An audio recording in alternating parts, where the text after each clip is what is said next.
नमस्कार, स्वदेश एजेंडा देख रहे हैं आप और मैं हूं आपके साथ राखी। एजेंडा में आज बात मध्य मार्गी मनमोहन की। देश का एक अनमोल रत्न चला गया, एक ऐसा हीरा जिसकी चमक को भले ही लोग नहीं देख पाए हों, लेकिन उसने दुनिया में अपने भारत चमक को और चमकदार कर दिया। चाहे वो आर्थिक सुधार हो या समावेशी विकास की योजनाएं।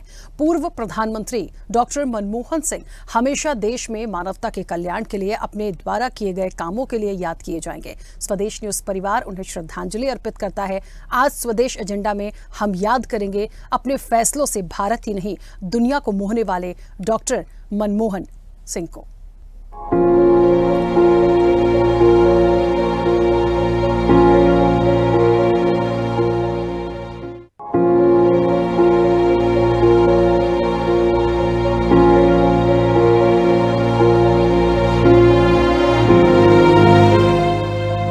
भारत में आर्थिक सुधारों के जनक और भारत को विकास के पथ पर दौड़ाने वाले पूर्व प्रधानमंत्री डॉक्टर मनमोहन सिंह हमेशा के लिए हमें छोड़कर चले गए। उनका 92 वर्ष की उम्र में गुरुवार रात को निधन हो गया।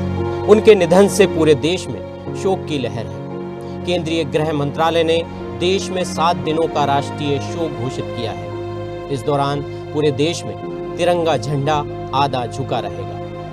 प्रधानमंत्री नरेंद्र मोदी और गृह मंत्री अमित शाह और कैबिनेट के मंत्रियों ने उनके आवास पहुंचकर उन्हें श्रद्धांजलि दी। कांग्रेस अध्यक्ष मल्लिकार्जुन खड़गे, सोनिया गांधी, राहुल गांधी समेत देश के अन्य गणमान्य लोगों ने भी उन्हें श्रद्धांजलि अर्पित की। उनका अंतिम संस्कार शनिवार को किया जाएगा। राहुल गांधी ने एक्स पर लिखा, मैंने अपना मार्गदर्शक खो दिया है। पीएम मोदी ने उनके निधन को देश के लिए बड़ी क्षति बताया। पूर्व प्रधानमंत्री डॉक्टर मनमोहन सिंह जी के निधन ने हम सभी के हृदय को गहरी पीड़ा पहुंचाई है। उनका जाना एक राष्ट्र के रूप में भी हमारे लिए बहुत बड़ी क्षति है।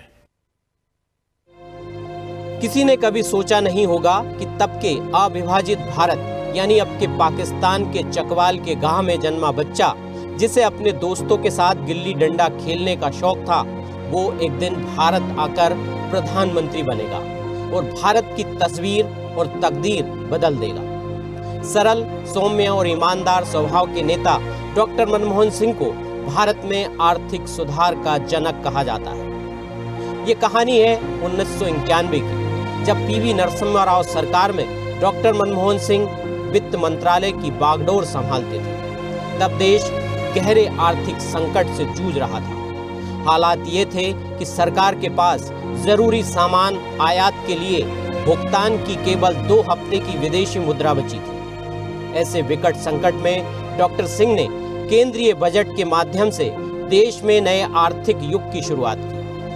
ये भारत के आर्थिक इतिहास में एक महत्वपूर्ण मोड़ था, जिसमें लाइसेंस राज का खात्मा कर निजीकरण लाए और कई क्षेत्रों को निजी एवं विदेशी कंपनियों के लिए खोलने जैसे बड़े कदम उठाए गए थे।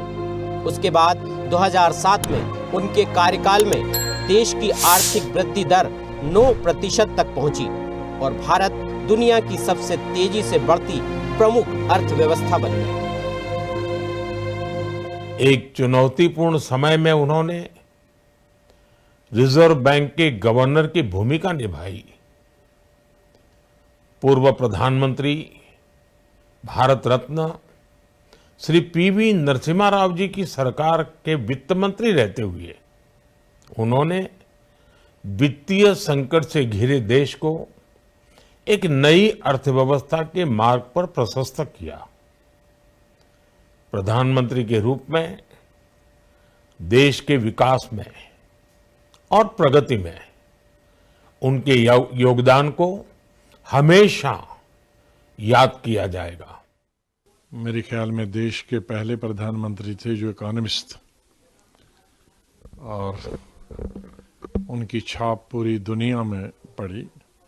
उनके इकोनॉमिक लिबरलाइजेशन के लिए, जिससे हिंदुस्तान का इकोनॉमिक नक्शा ही बदल गया।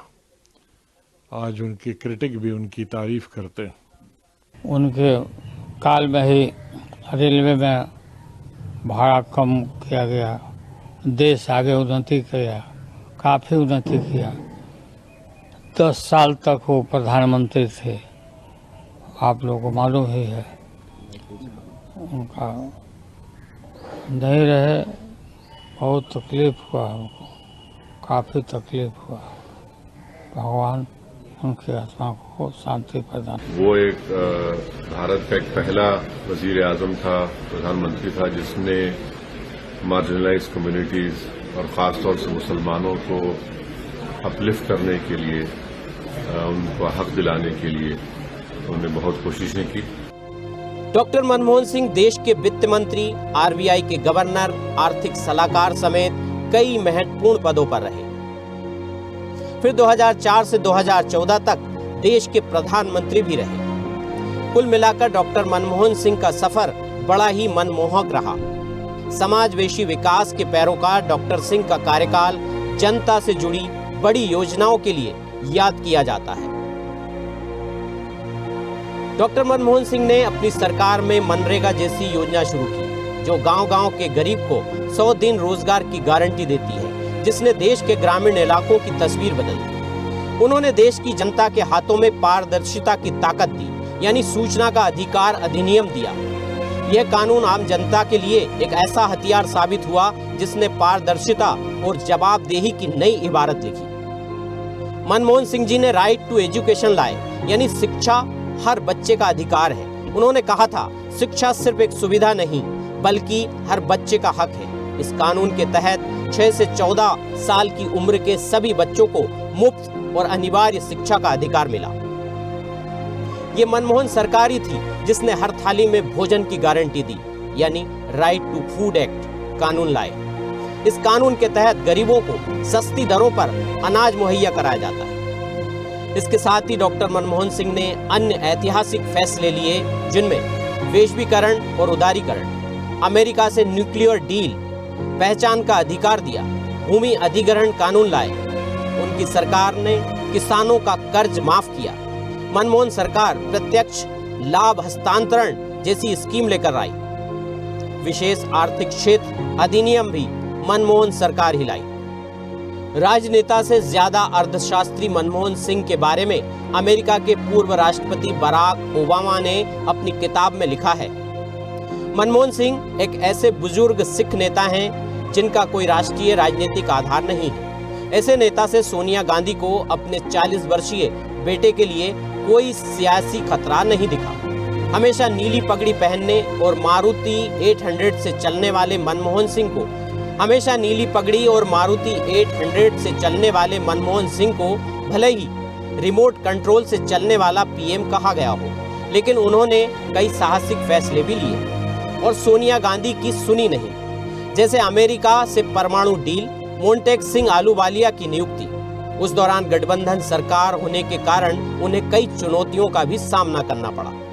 उनकी सरकार पर 2G, कोयले घोटाले जैसे आरोप भी लगे, लेकिन उनकी स्वच्छ और ईमानदार छवि के कारण वे हमेशा राजनीति के क्षितिज पर बेदाग होकर चमके।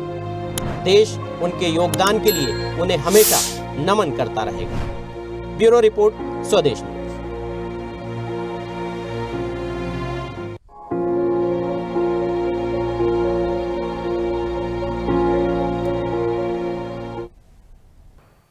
ऐसे ही वीडियोस के लिए लाइक करें, शेयर करें, फॉलो करें।